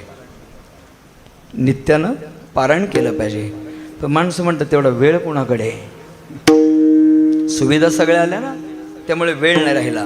पण नित्याने जर ज्ञानेश्वरीचं पारायण झालं तर ज्ञानेश्वरी कृपा करतेच. हे मी सांगायची गरज नाही, तुकोबाराय महाराज सांगतात. हो, भाव धरोनिया वाचे ज्ञानेश्वरी, कृपा करी हरी तयावरी. भगवंत ज्ञानोबाराय कृपा करतात. आता ज्ञानोबाराय भेटणं कठीण आहे, जगद्गुरु तुकोबाराय भेटणं कठीण आहे. पण जगद्गुरु तुकोबारायांच्या अभंग संहितेच्या नुसार तुकोबाराय आपल्या जवळ आहेत, तर तुकोबारायांच्या गाथ्याचं पारायण करा, तुकोबाराय कृपा करतील. नाथांच्या भागवताचं पारायण करा, नाथ बाबा कृपा करतील. माऊलींच्या ज्ञानेश्वरीचं पारायण करा, ते कृपा करतील. ती ग्रंथ कृपा व्हावी. महाराज असं म्हणतात, देवकृपा व्हावी, संत देवकृपा व्हावी, ग्रंथ कृपा व्हावी आणि आत्मकृपा व्हावी. या सगळ्यांकरता सर्वप्रथम संत कृपा व्हावी. संत कृपा खूप महत्त्वाची आहे. आता ती कृपा होण्याकरता काय केलं पाहिजे? काहीही करायचं नाही. तुम्ही मला सोपं आहे, काहीच करायचं नाही म्हणजे काही करायचं नाही, फक्त आपला उद्धार व्हावा एवढी तळमळ ठेवायची. काय मी उद्धार पावेन, काय कृपा करील नारायण, ऐसे सांगा तुम्ही संत जन करा समाधान चित्त माझे. महाराज म्हणतात आपला उद्धार व्हावा असं वाटावाशी इच्छा निर्माण व्हावी. संत महात्मे सांगतात, जुनी कीर्तनकर मंडळी सांगायची आपल्याला, की एखादं पेरूचं झाड लावलं आणि त्याला जर फळं आली तर ती फळं आल्यानंतर ते फळ अगोदर कच्चं असतं आणि कच्चं असलेलं फळ कोणीच घेत नाही, कोणी स्वीकारत नाही. मग कच्चं असलेलं फळ थोडंसं परिपक्व दशेकडे वाटचाल करतं, त्याचा आकार बदलतो आणि परिपक्व एकदा का ते फळ झालं म्हणजे पेरूचं झाडावर पेरूचं फळ पिकलं की पिकलेल्या पेरूचा सुगंध इतका दरवळतो की तिथे ते सुगंध दरवळल्यानंतर पोपटाला आमंत्रण करावं लागत नाही, असं जुनी कीर्तनकार मंडळी म्हणायची. तो आपला सगळ्यांचा अनुभव आहे, नाही का? फक्त परिस्थिती इतकीच आहे की पेरूने परिपक्व होईपर्यंत झाडाचं देठ सोडू नये. पण एकदा का देठ सुटला की तो परिपक्व होण्या अगोदर खाली पडतो आणि जमिनीशी त्याचा संग झाला की त्याची मातीमोल किंमत होते. महाराज हे लक्षात ठेवा. पण परिपक्व अवस्थेला प्राप्त होण्याकरता आपण त्या स्थितीपर्यंत थांबलं पाहिजे, नाहीतर बहुतांशी सगळा निष्ठेचा नाही, निष्ठेचाच खेळ चालू आहे.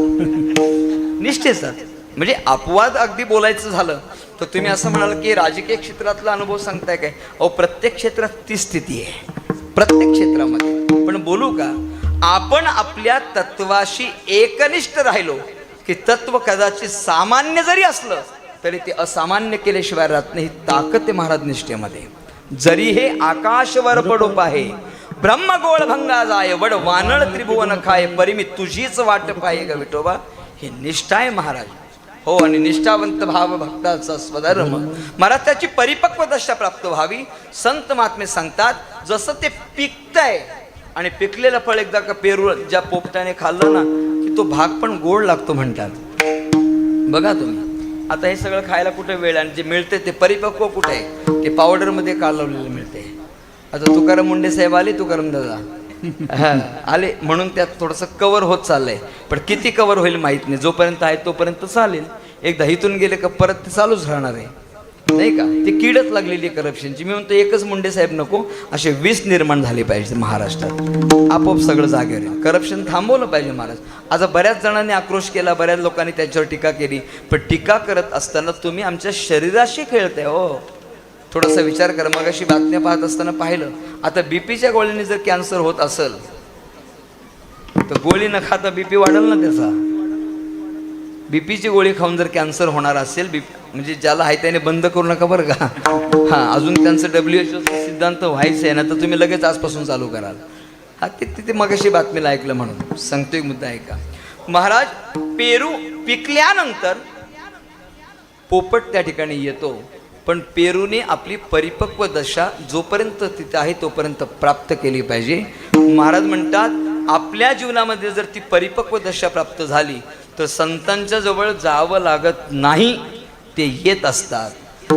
सापडविले वाटे जाता गंगा स्नान, सापडविले वाटे जाता गंगा स्नान, सापडविले वाटे जाता गंगा स्नान, सापडविले वाटे जाता गंगा स्नान. वस्त्र की तो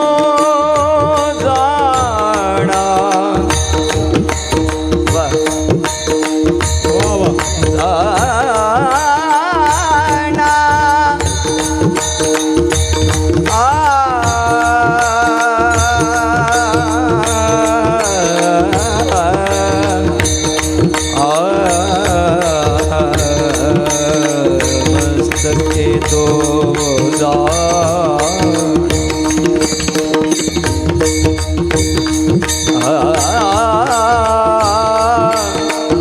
थोडा इथे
सापडविले वाटे जाता गंगा स्नाला.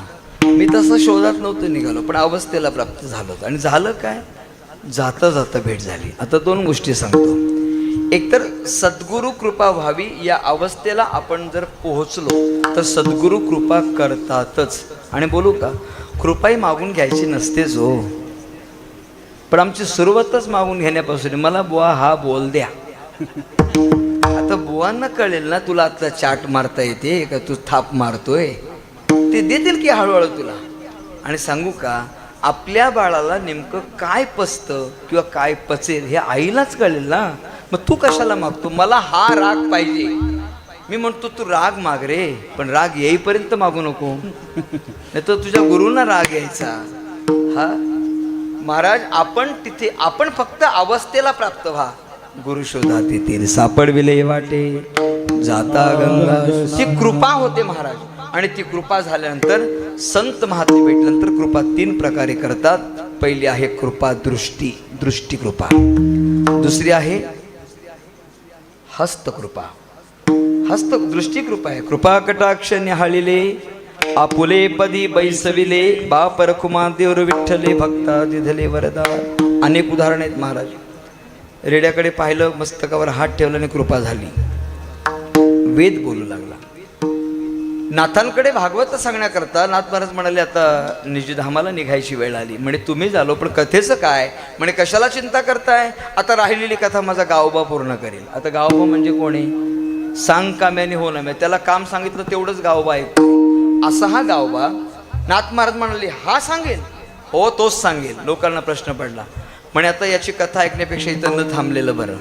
पण गावोबाला विचारलं काय रे गावोबा, तू सांगशील होय कथा.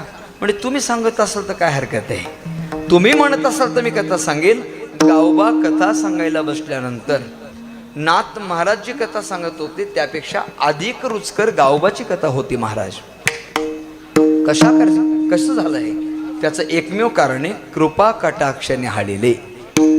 गुरूंनी जर आपल्यावर कृपा केली, मग ती दृष्टी असेल, ती हस्तकृपा असेल, तर संत महात्मे सांगतात जीवनामध्ये तरुणोपाय उद्धार झाल्याशिवाय राहणार नाही, पण त्यांची कृपा व्हावी असं सांगतं शास्त्र आपल्याला. कासवीन आपल्या पिलांना दूध पाजत नाही, तिला स्तनपान करता येत नाही. मग ती पिलं वाढतात कशी, लेकराला स्तनपान केलं पाहिजे ना, पण ती मुलं वाढतात कशी काय, तर ती फक्त तिच्या दृष्टीचा क्षेप करते, दृष्टी टाकते. आणि केवळ दृष्टिक्षेप केला की पिलं आपोआप वाढतात. महाराज, आपल्यावर गुरूंची कृपा व्हावी, आणि ती कृपा जर झाली तर जशी कासविनीची पिल्लं तिच्या दृष्टीने वाढतात ना, तशी सद्गुरूच्या कृपेने आपली वाढ झाल्याशिवाय राहणार नाही. ज्ञानोबराय म्हणतात माझ्या जीवनामध्ये हा अनुभव मला प्राप्त झाला. आणि जर तरण्याची स्थिती कोणामुळे प्राप्त झाली असेल तर ती केवळ आणि केवळ गुरुकृपेमुळं. आता गुरुची संज्ञा वेगवेगळी आहे. गुशब्दस्त अंधकारस्यात् ऋषब्दस्त निरोधकः अंधकार निरोधित्वात् गुरुरित्याभिधीयते. महाराज म्हणतात गुशब्द म्हणजे अंधकार, ऋषब्दस्त निरोधकः त्याचा निरोध होतो, म्हणजे अंधकाराचा विरोधक, अर्थात अज्ञानाची निवृत्ती करणारा आणि ज्ञान प्रदान करणारा कोण असेल तर तो गुरु आहे. त्याला वेगवेगळ्या संज्ञा दिल्या. गुरुर्ब्रह्मा गुरुर्विष्णू गुरुदेवो महेश्वरः गुरु साक्षात परब्रह्म तस्मै श्री गुरवे नमः. आचार्यांनी सांगितलं साक्षात परब्रह्म कोण असेल तर गुरु आहे. आणि संत महात्मे सांगतात गुरु हा संत कुळीचा राजा, गुरु हा प्राण विसावा माझा, गुरुविन देव तुझा नाही जाण त्रैलोकी. काय संज्ञा केली महाराज. गुरु म्हणजे सर्वसामान्य समजू नका. गुरु हा संत कुळीचा राजा आहे महाराज. हो, आपणासारखे करीत तात्काळ जे भगवान परमात्म्याला शक्य नाही ते संत करतात. देव त्याचं देव पण कोणाला देत नाही, पण संत देव पण देतात आणि आपल्यासारखं तात्काळ करतात. मला जी सामर्थ्य त्यांची. ज्ञानोबराय म्हणतात माझ्या जीवनातला तो अनुभव आहे. ज्ञानदेव म्हणे तरलो तरलो आता उद्धरलो गुरु कृपे. आणि परिणामी ते गुरु माझ्या पाठीशी असल्या कारणामुळे इतरांचा लेखा अभंगाचं पहिलं चरण. श्री गुरु सारीखा असता पाठी राखा, श्री गुरु सारीखा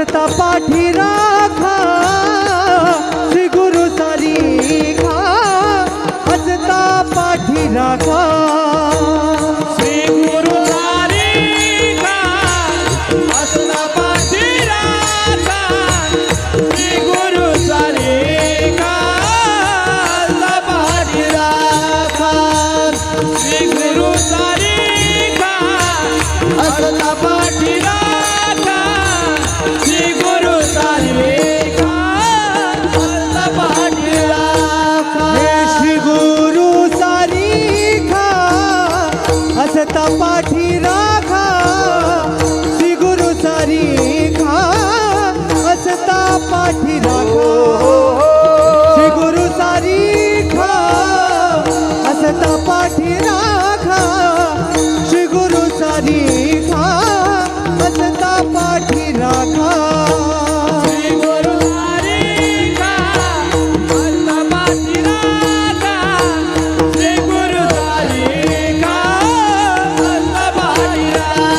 हसता पाठी राखा श्री गुरु सारीखा हसता पाठी राखा श्री गुरु सारीखा हसता पाठी राखा श्री गुरु सारीखा हसता पाठी राखा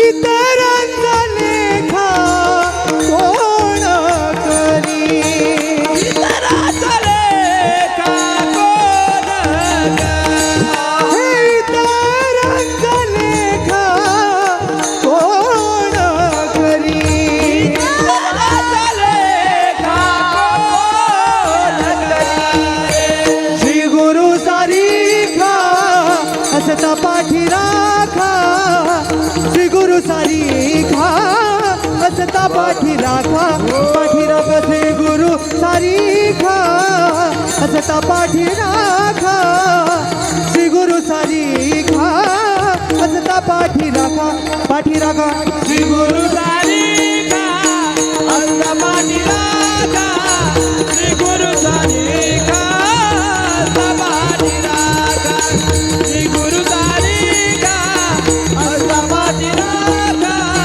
श्री गुरु सारीखा हसता पाठी राखा श्री गुरु सारीखा हसता पाठी राखा श्री गुरु सारीखा हसता पाठी राखा इतरांचा लेखा कोण करी इतरांचा लेखा कोण करी गुरु सारीखा हसता पाठी राखा श्री गुरु सारीखा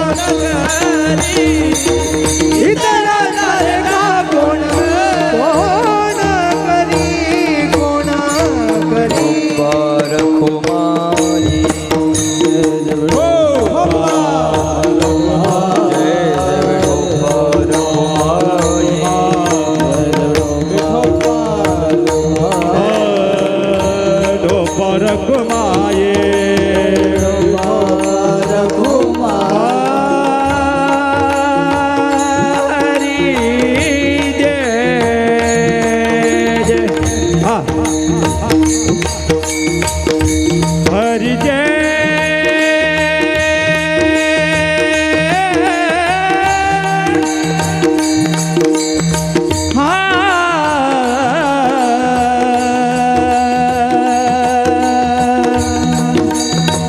हरि हरि जय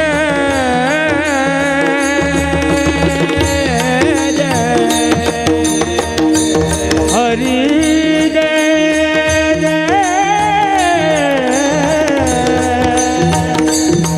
हरि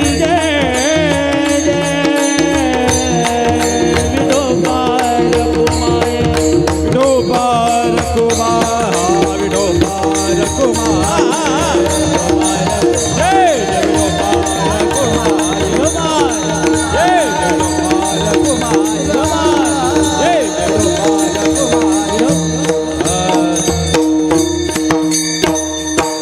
ज्ञानेश्वर माऊली ज्ञानराज माऊली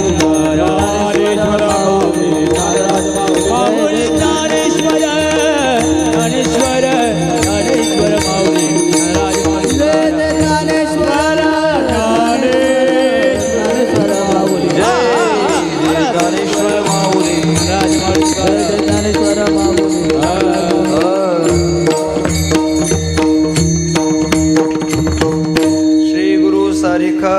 असता पाठी राखा इतरांचा लेखा कोण करी. ज्ञानोबराया या अभंगामध्ये आपला स्वानुभव व्यक्त करत असताना इतरांचा लेखा कोण करी याचा अर्थ अनेक साधनांना तुच्छ लेखत असं नाही बरं का.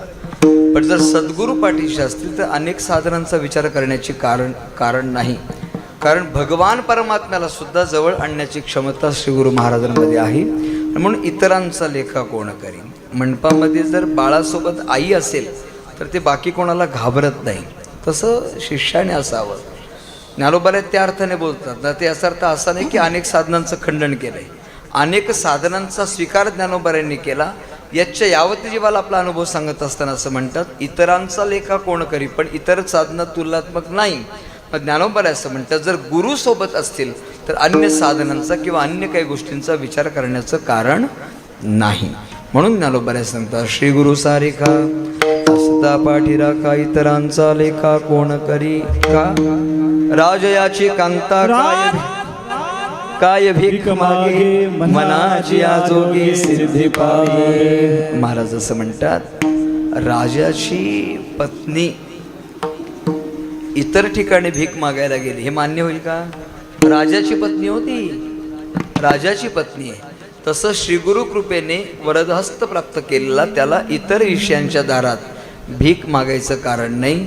जसं त्याला एखादा साधक कल्पतरूजवळ बसला तर त्याला सगळं मिळेल, त्याला बाकी ठिकाणी जायचं कारण नाही. ज्ञानोबांनी त्याचं उत्तर दिलं अभंगाचं 3रं चरण. राजयांची का तळवटी झोकोनी बैसला कल्पतरू तळवटी झोकोनी बैसला कल्पतरू तळवटी झोकोनी बैसला कल्पतरू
जो कोणी बैसला काय वाणू त्याला सांगा जोजी. श्री गुरु सारिका असता पाठीराखा इतरांचा लेखा कोण करी. विश्वमाऊली ज्ञानोबराया आपल्या अभंगाद्वारा श्री गुरु कृपेचा अनुभव या अभंगाद्वारा व्यक्त करतात. अभंगाचा यथामती यथावकाश आपल्यासमोर चिंतन करण्याचा प्रयत्न केला. अर्थ असाच असेल, माझा मुळीच दावा नाही. सद्गुरु कृपा माऊली कृपा तुम्हा सर्व थोरा मोठ्यांच्या आशीर्वादाने जसं बोलता आलं तसं बोलण्याचा अल्पशा वेळेमध्ये प्रयत्न केला. प्रतिवहिन्याच्या संपन्न होत असलेल्या एकादशी महोत्सवानिमित्ताने आजची ही आषाढवद्य एकादशी. आज विश्वाची माऊली जगद्गुरु तुकोबराया ज्ञानोबराया संत एकनाथ महाराज निवृत्तीनाथ सर्वजण आपल्या अधिष्ठानावर या ठिकाणी आरूढ झाले. आपल्या सख्याला भेटून आज तो पर्वणीचा दिवस आहे आणि म्हणून त्याचं औचित्य साधून आज संपूर्ण शिष्य परिवाराच्या वतीने या ठिकाणी बुवांचा गुरुपूजन सोहळा आणि या समस्त परिवाराच्या यजमान पदातून अर्थात प्रवीण दादा असतील, पंकज दादा असतील, फडके परिवार असेल आणि या संपूर्ण मंडळाचे विद्यमान सदस्य, कार्यकारी मंडळ, सगळी मंडळी यांच्या प्रार्थने उपस्थितीमध्ये समापन्न होत असलेला हा उत्सव, या एकादशी महोत्सवातील आजची कीर्तन सेवा सद्भाग्याने माझ्या वाट्याला प्राप्त झाली. आदरणीय बुवांना मी मनपूर्वक धन्यवाद व्यक्त करतो. आजच्या कीर्तन सेवेसाठी गंधर्व सभा म्हणून अनेक नामांकित गायनाचार्य मंडळी उपस्थित आहेत. आदरणीय बाळादादा असतील, आदरणीय विकासभाऊ असतील, कृष्णदादा असतील, विनोदभाऊ असतील, आमची चिंद्रांची सगळी मंडळी असतील. आपल्या सगळ्यांना या ठिकाणी मी मनपूर्वक धन्यवाद देतो. बुवांच्या सोबत असलेला हा संपूर्ण शिष्य परिवार, आता कोणाकोणाचं नाव घेऊ, अनावधानाने नाव राहील, पण आपल्या सगळ्यांच्या प्रती माझ्या अंतःकरणात जो भाव आहे तो अत्यंत प्रेमाचा आहे. आपण सर्वजण या ठिकाणी अत्यंत विनम्रतापूर्वक या ठिकाणी हे वाद्य या ठिकाणी समर्पित केलं आणि कीर्तन सेवेकरता अत्यंत उपयुक्त अशी साथ संगत केली, त्याबद्दल सर्व गुणीजन मंडळींच्या पवित्र चरणी विनम्र भावे प्रणिपात करतो. आदरणीय बुवांना धन्यवाद व्यक्त करतो. बहुसंख्येने आपण श्रोतृवर्ग आपण उपस्थित झालात, आपले आभार. आपल्या रायगड ठाणे जिल्ह्याचं वैभव आदरणीय रमेशजी सुरगे हार्मोनियमसाठी संवादिनीसाठी उपस्थित आहेत. बुवांना धन्यवाद देतो. हो हो, उत्तम असं ध्वनी संकलन ज्यांचं आहे, कुणाल भाऊ ना, वा वा. काय नाही, फक्त बटनावरच काम आहे त्याचं, निवांत विचार, पण त्याला इतकं सुंदर टेक्निक आहे. हो हां, प्राप्ती लाईव्ह ना, हो प्राप्ती लाईव्ह अनेक वेळेला भेटलं, पण मला कीर्तन नाही भेटली परत.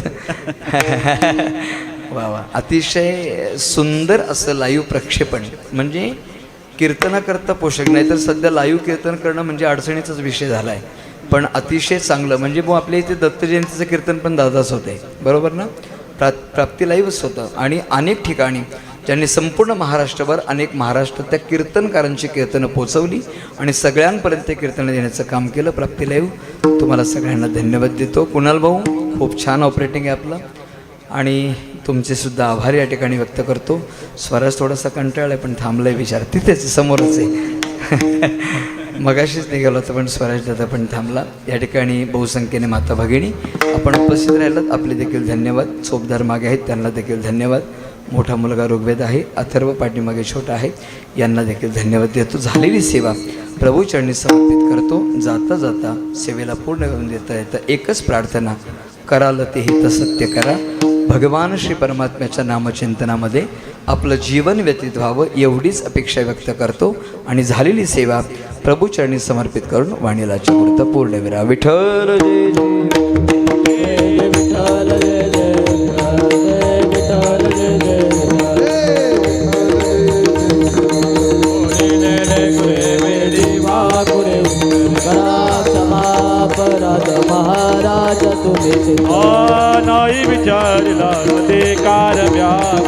करा क्षमा करा गो महाराज तुम्ही तुका म्हणे ज्ञानेश्वरा राखा पाया पैकी करा करा क्षमा अपराध महाराज तुम्ही दीन ज्ञानदेव तुकाराम ज्ञानदेव तुकाराम ज्ञानदेव तुकाराम ज्ञानदेव तुकाराम ज्ञानदेव तुकाराम तुकाराम तुकाराम तुकाराम तुकाराम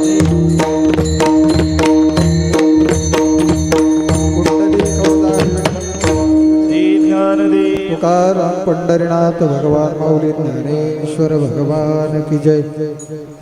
हॅलो आज या ठिकाणी आषाढी एकादशी निमित्त आपण ज्यांना आमंत्रित केले ते हरिभक्तीपरायण